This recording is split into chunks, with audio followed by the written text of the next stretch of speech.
सकाळपासून तुमची इथे वाट बघतो आम्ही. एक तिकडे दिला. एक मिनिट ते तयार झालं.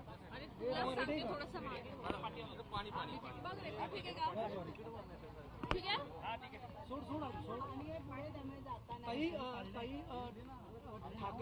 ठाकरेंची पुन्हा एकदा दहशत दिसून आली, कारण ठाकरे येणार आहेत म्हणून दाऊद सापडला. ही एक घटना. आणि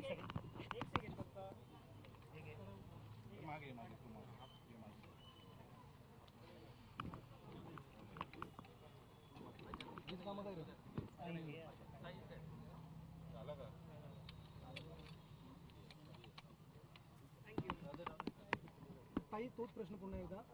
ठाकरेंची दहशत दिसली कारण ठाकरे येणार आहेत म्हणून दाऊद सापडला. तो मूळ दाऊद जरी सापडला नसला तरी हा नराधम दाऊद सापडलाय. आता या घटनेवर तुम्ही आता सांत्वनवर भेट घेतली, ती एक घटना आणि दाऊद सापडला, या दोन्ही गोष्टींकडे कसं?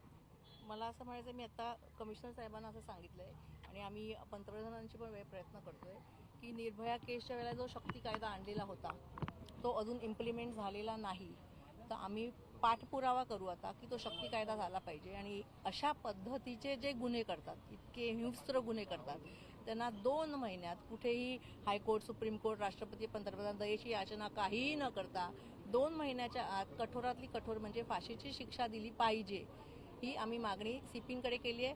आणि आम्ही पंतप्रधानांची पण वेळ मागणार आहोत आणि त्यांच्याकडे पण जाऊन करणार आहोत की शक्ती कायदा इम्प्लिमेंट करा तातडीने. कारण ह्या फक्त महाराष्ट्रात होत नाही आहेत गोष्टी. आत्ता नवी मुंबईत 3 घटना झाल्यात. आता आम्ही 3 ठिकाणी चाललोय. भारतभर ह्या गोष्टी चालू आहेत. मुली, हजारांवरती मुली लापता होत आहेत, बेपत्ता होत आहेत, पळवून जात आहेत. त्या पळून नाही जात आहेत, त्यांना पळवून नेत आहेत, त्यांच्यावरती बलात्कार होत आहेत, त्यांच्यावरती असे हिंस्र वार होऊन त्यांना मारतायत. हे अतिशय चुकीचं आहे. निर्भया केसमध्ये पण जो एक आरोपी होता त्याला सोडलं, अतिशय चुकीची गोष्ट आहे. ज्याची मनोवृत्ती इतकी विकृत आहे, तो किती वयाचा असेल तरी त्याला कठोरातली कठोर शिक्षा झाली पाहिजे. जो विकृत आहे तो त्याला ना वय असतो, ना जात असतो, ना धर्म असतो. तर माझं असं म्हणणं आहे की कठोरातली कठोर आणि फास्ट. आपले वर्षोनवर्ष तो पडलाय, तुरुंगातला फुकटचा भत्ता खातोय. मी पोलिसांनाही अशी विनंती केली की तुमचा भत्ता त्यांना प्रेमाने द्या. इथे आल्या सगळ्यांना 3 केसेस झालेल्या आहेत. आता एक तुम्ही बोलला दाऊद पकडला, पण आपले पुजारी पण पकडलेत, त्यांनाही प्रेमाचा भत्ता द्या. आणि आता मी अजून एका ठिकाणी चालले जिथे मुलींनी नकार दिला म्हणून तिच्या डोक्यात वार केला.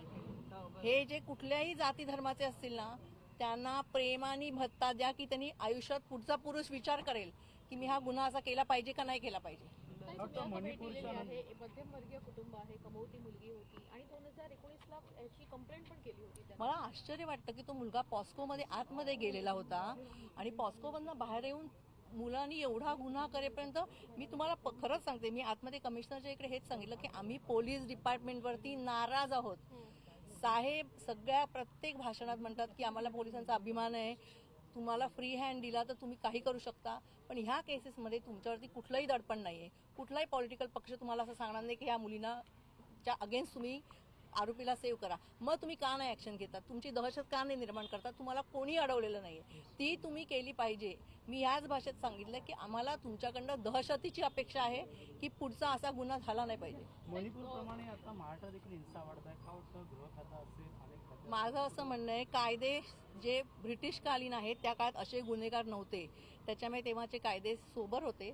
आता विकृती एवढी वाढते की आता आपल्याला कायदे बदलायची गरज आहे आणि ते फास्ट लेवलला बदलायची गरज आहे. आता 75 वर्ष झाली, किती वर्ष तेच कायदे आपण फॉलो करणार आहोत? कायदे बदला.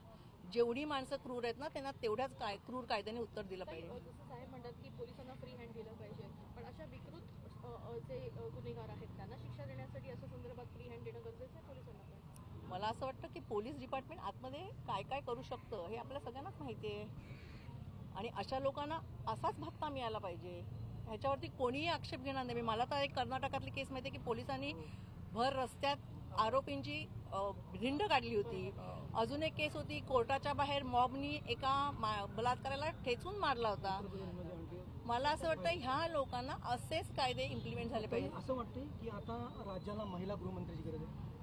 पोलीस डिपार्टमेंटनी जर मनात आणलं तर ते करू शकतात. गृहमंत्री फक्त पोलिसांची नेमणुका करतात. पोलिसांच्या हातात कायदा सुव्यवस्था असते, त्यांनी त्यांचा तिसरा नेत्र उघडावा. आता एकंदरीत या घटनेकडे पाहता जवळपास आता आकडा 70,000च्या वर जातो महिला. आम्हाला प्रचंड चीड आहे आलेली, राजकीय हस्तक्षेप काही ठिकाणी होत प्रचंड चीड आहे. मला असं वाटतं पोलिसांनी अशा ह्याच्यात तर राजकीय हस्तक्षेप झाला तर पोलिसांनी त्यांची नावं उघड करावीत की कोण नराधम आहेत जे हे ना असे पाठीशी घालतात. त्यांची नावं उघड करा तुम्ही, पोलिसांच्या बाहेर लावा की ह्या आमदारांनी मला फोन केला. मला असं वाटत नाही कोणाची एवढी हिंमत होईल की बलात्काराला पाठीशी घालतील. ताई, याच्या आधी देखील बेपत्ता मुलींच्या प्रकरणामध्ये हायकोर्टने जे आहे ते सरकारवर ताशेरे ओढले होते, पण या ताशेरे ओढून जे आहे त्याच्या पुढे काही इम्प्लिमेंट झालं नाही. म्हणूनच मी बोलली ना, म्हणूनच आम्ही आमची नाराजीच व्यक्त केली. आम्ही काही निवेदन द्यायला आलेलो नाही आहोत, आम्ही आमची नाराजी व्यक्त केली. पोलीस डिपार्टमेंटनी सक्षम कार्यकार केला पाहिजे. आता तुमच्या मार्फत राजसाहेबांची काय भूमिका या संदर्भात? मीच सांगते ना, माझी भूमिका आहे, मी महिला आहे. राजसाहेबांना तो रागच आलेला आहे, हे असं झालंच नाही पाहिजे. पण पोलिसांनी तिखट भूमिका आता घेतली पाहिजे. थँक्यू. जहाल भूमिका घेतली.